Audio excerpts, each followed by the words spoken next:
So now we're ready for part C. Now, as you look at part C, we have h of x is equal to x to the third minus 8 divided by x squared minus 5x plus 6. Now, once again, in order to find the asymptotes, we need to think about the idea of factoring the numerator, factoring the denominator, and then canceling those common factors. Because again, the asymptotes happen after simplifying your rational expression. So when I look at this numerator, x to the third minus 8, some of you might say that that's not factorable because it doesn't look like a nice friend. But x to the third minus 8 is factorable. And what you have to remember is that this is something special called the difference of two cubes. Now, if you haven't factored the difference of two cubes for a while, you might want to go ahead and pause the video, review that, and then come back. So, difference of two cubes says we need to figure out the two pieces that we cubed to get our two terms. So, what did we cube to get x cubed? X. What did we cube to get 8? 2. So now that we have those two pieces, we're going to find then that our first factor is going to be x minus 2, and then our second factor, you take your a, the first piece that was cubed, and write that squared. And then the next piece is going to be plus the a, the first piece that was cubed, times the b, the second piece that was cubed. 2 times x is going to be 2x. And then finally, you take your b and you square it. 2 squared is 4. So our numerator factors is x minus 2 times x squared plus 2x plus 4. Now, the denominator is a more comfortable piece for most people. This is a trinomial with a leading coefficient of 1. So we need to find two numbers that multiply together to give us positive 6 and add together to give us negative 5.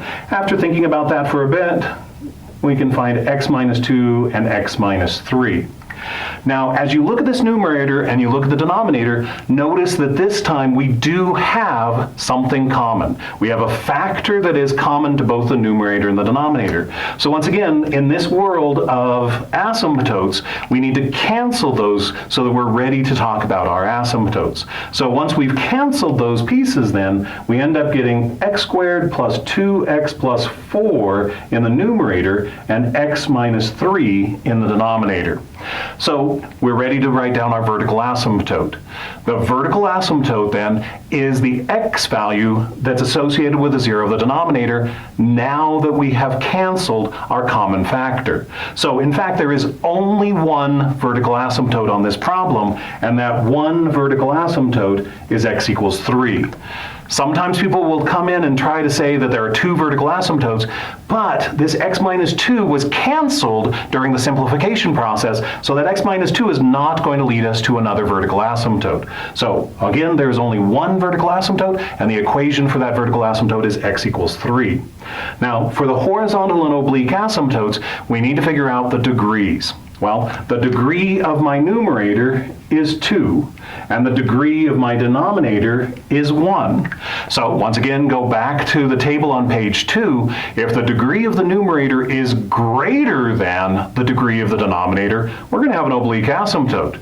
So this time, the word none goes on the horizontal asymptote. So now, how are we going to find that oblique asymptote?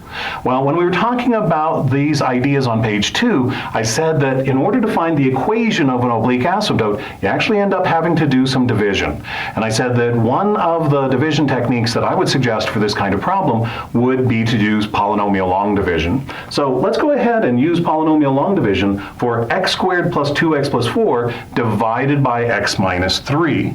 So let's come off to the side and do that division. X squared plus 2x plus 4. Now, we talked about this in terms of synthetic division the other day.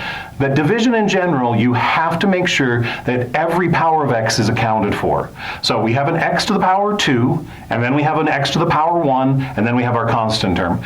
Every power of x is accounted for on this problem.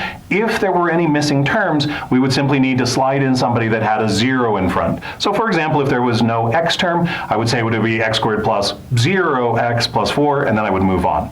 Okay, let's keep on going. So I'm going to divide this by x minus 3.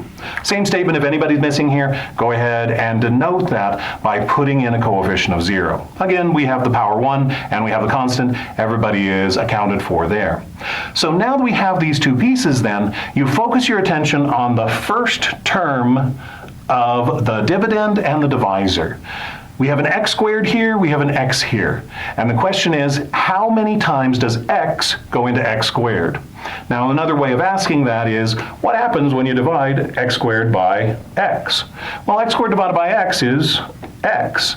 So the answer to my question, how many times does x go into x squared, is x times. Now, you're going to notice I'm going to write down my x in the quotient area, but I'm not going to just do it any place. This world of division is all about making sure that things are lined up nicely. So I want to make sure that all of my pieces that have x to the first are all lined up. So I'm going to write down my x so he's lined up with the x to the first piece down below. Now I'm going to multiply this x times x minus 3. X times x is x squared. X times negative 3 is negative 3x. Now that I've done that multiplication, I want to subtract these two polynomials. Now, the safest way of subtracting two polynomials is to think about the fact that you're going to distribute that negative 1. So if I distribute the negative 1, that means that every term in my second polynomial is going to change signs. So my x squared is going to become negative, and my negative 3x is going to become positive. So when I add these column by column, the x squared and the negative x squared are going to cancel each other out, and the positive 2x and the positive 3x come together to give me a 5x. Now at this point, I'm not done with the division because I still have terms left over here. So I need to bring down my plus 4. And now I'm going to repeat the process. The question now is, how many times does x go into 5x? Again, what that's really asking is, what's 5x divided by x? Well, that's 5. And it's a positive 5. So I'm going to come up to my quotient area and write a positive 5. And now I'll do the multiplication. 5 times x is going to be 5x. 5 times negative 3 is going to be negative 15. Once again, I want to subtract those polynomials. Safest way to do that, change all those signs. The 5x becomes negative, the 15 becomes positive, so this ends up being 19. Now at this point, I have run out of terms in my dividend here, so that means then that I'm done with this problem. And we have a remainder of 19. So now, as you look at all these pieces and parts in terms of the polynomial long division, the question then becomes, which of these will be important in terms of our oblique asymptote? The answer is our quotient up here. So we're going to go ahead and take the quotient and bring them down here to the oblique asymptote world. But once again, the oblique asymptote, we always need to write it down as an equation. So y equals, and then we write down that quotient of x plus 5. So on this particular problem, instead of having a dashed horizontal line, we would have a dashed slanted line. And we know a lot about this slanted line. In terms of line ideas, we know the slope, we know the y-intercept. So the y-intercept of that slanted line would be 5, and then the slope is 1. So if we have a positive slope, that means that this line would be going uphill. So when we were drawing the oblique asymptote, it would be a dashed line with a y-intercept of 5 and a slope of 1. At this point, we are done with section 5.2. So you're ready to go out and try the homework in the MyLab Math system associated with section 5.2. Have fun.